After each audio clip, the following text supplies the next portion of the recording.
श्री गिरिराज धरण की जय, गोवर्धन नाथ जी की जय। श्याम सुंदर श्री यमुने महारानी जी की जय। श्री वल्लभाधीश की जय। श्री गोसाई जी परम दयाल की जय। अब श्री आचार्य जी महाप्रभु के सेवक पुरुषोत्तम दास जोशी सांचोरा गुजरात की वासी तिनकी वार्ता को भाव कहते हैं। भाव प्रकाश। सो पुरुषोत्तम जोशी लीला में विशाखा जी की सखी गुणचोड़ा इनको नाम है, और पुरुषोत्तम जोशी की स्त्री गुणचोड़ा की सखी दुर्वासा इनको नाम है। सो दो गुजरात में न्यारे न्यारे सांचोरा के घर जन्मे। सो पुरुषोत्तम जोशी को विवाह भयों। वर्ष 17 के पुरुषोत्तम जोशी भई। तब एक समय श्री आचार्य जी गुजरात पधारे। सो पुरुषोत्तम जोशी मध्यान्ह समय एक तालाब ऊपर संध्या करत हते। तब श्री आचार्य जी तालाब पर पधार के संध्या वंदन करन लागे। सो पुरुषोत्तम जोशी की ओर कृपा करके दैवी जानी देखे। तब पुरुषोत्तम जोशी श्री आचार्य जी को दर्शन पाई नमस्कार करी पूछ्यो, महाराज यह कर्म मार्ग बढ़ो कि ज्ञान मार्ग बढ़ो।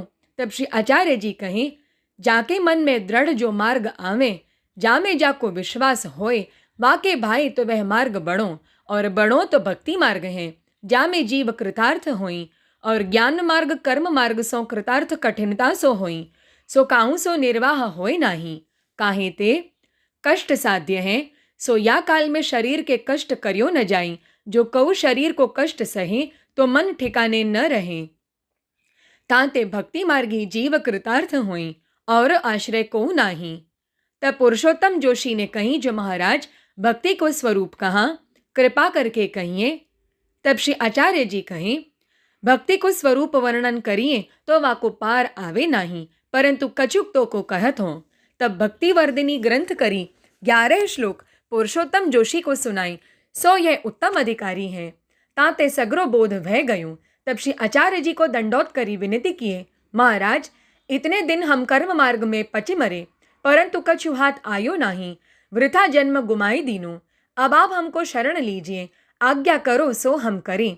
तब श्री आचार्य जी दृढ़ प्रीति देख के नाम सुनाई ब्रह्म संबंध कराए, और माथे पर चरण धरे, हृदय पर चरण धरे, और कहें, जो तो को भक्ति मार्ग स्फुरेगो, दृढ़ एकांगी भक्ति को तू अधिकारी है। तब पुरुषोत्तम जोशी ने विनती करी, महाराज आप मेरे घर पधारें, स्त्री को अंगीकार करें।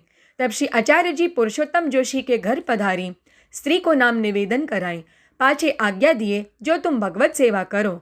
तब पुरुषोत्तम जोशी ने कही, महाराज मेरे घर में श्री ठाकुर जी हैं, सो मर्यादा की रीति पूजा करत हतो, अब आप जैसे आज्ञा करो तैसे सेवा करूं। तब श्री आचार्य जी लाल जी को पंचामृत स्नान कराए, पाठ बैठाए, पुरुषोत्तम जोशी के माथे पधराए। माँ बाप ते पहले ही देह छोड़ी हती, सो दो जने प्रीति सो सेवा करन लागे। पाछे श्री आचार्य जी श्री द्वारका जी को पधारे। सो पुरुषोत्तम जोशी ने बहुत दिन सेवा करी, भगवत भाव में मगन रहते, अव्यावृत्त होई रहे, काहू के आगे अपना हृदय को भाव प्रकट न करते। वार्ता प्रसंग एक समय पुरुषोत्तम जोशी के मन में यह आई, जो श्री गोकुल जाए श्री गुसाई जी को दर्शन करिए। सो लोगन के आगे ज्ञाति में कहें, हम काशी है के आवे। सो बनारस को नाम ले स्त्री संग एक घोड़ा पर श्री ठाकुर जी को पधराए के चले। सो कछुक दिन में उज्जैन आई। तब उज्जैन में पूछे, पद्मा रावल के बेटा कहाँ रहते हैं? श्री गुसाई जी के सेवक इनसो मिलिए। तब लोगन ने कही, पद्मा रावल के 4 बेटा हैं, तामे 3 बेटा भेले रहते, और एक कृष्ण भट्ट तो न्यारे रहते। तब पुरुषोत्तम जोशी विचार किए, पहले तीनों बेटा के घर चलिए। सो तीनों बेटा पास आए। तब तीनों बेटा मिलके कछुक अन्न दियो। तब पुरुषोत्तम जोशी विचार किए, जो पद्मा रावल के बेटा ऐसे क्यों भूजिए, ये तो कोरे ब्राह्मण जान पड़े, जिनमें प्रीति को एकऊ लक्षण नाई, परंतु अन्न फेरियो दीजे तो कहेंगे थोरो जान के फेर दीनो, ताते इनसो कछु बोलनो नहीं। पाँच यह बात कृष्ण भट्ट ने सुनी, जो पुरुषोत्तम जोशी उज्जैन आए हैं। तब कृष्ण भट्ट पुरुषोत्तम जोशी को प्रीति सौ अपने घर ले गए, सुंदर सामग्री करी, श्री ठाकुर जी को भोग धरी, पुरुषोत्तम जोशी को इनकी स्त्री को प्रीति सो महाप्रसाद लेवाए। दिन 4-5 विनती करी, घर में राखें। तब पुरुषोत्तम जोशी ने कही, पद्मा रावल को बेटा खरो ऐसे ही चाहिए, और 3 बेटा तो थोरो सो अन्न दियो, जा में भूखे रहे। पाछे पुरुषोत्तम जोशी चलन लागे। तब कृष्ण भट्ट इनके संग चले। सो मजली पर जाई उतरे। सो जब जाने जो कृष्ण भट्ट सोए, तब स्त्री सो कहे कृष्ण भट्ट सोए। तब स्त्री ने कही जो हाँ सोए गए। तब भगवत वार्ता लीला के भाव स्त्री सो कहे कृष्ण भट्ट के आगे न कहें। जाने जो योग्यता न होई तो कैसे कहिए। ऐसे 2-4 दिन बीत गए। तब कृष्ण भट्ट ने मन में जानी जो ये मोसो भगवत वार्ता छिपाई के करत है। मोसो नाही करत तो मैं इनसो भगवत वार्ता कहाँ हूँ। पाछे प्रातःकाल जब मजली चले तब कृष्ण भट्ट ने पुरुषोत्तम जोशी की बहू सो कह्यूं जो एक और तुम थामियो हो भगवत वार्ता चलावत हो।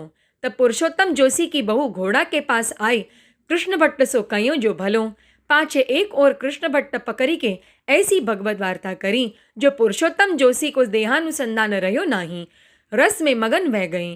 तब घोड़ा पर ते उतरन लागे। तब 2 औरतें इनको थाम लिए। पाछे ऐसे करत जब मजली के आए पहुंचे तब घोड़ा ऊपर ते उतारन लागे। तब पुरुषोत्तम जोशी ने कही अबई मोको घोड़ा ऊपर ते क्यों उतारत हो। अबई तो बैठ्यो हूँ। तब स्त्री ने कही जो मजल आई। सवेरे सो चलत पिछलो पहर बह्यो है। तब पुरुषोत्तम जोशी सावधान हुई उतरे परंतु भगवत वार्ता को आवेश उनको उतर्यो नहीं। पाछे कृष्ण भट्ट सो वार्ता करन लागे। रात्र दिन भगवत लीला रस में मगन रहे। ऐसे नित्य करत श्री गोकुल को आई। तब श्री गुसाई जी को दंडौत करी।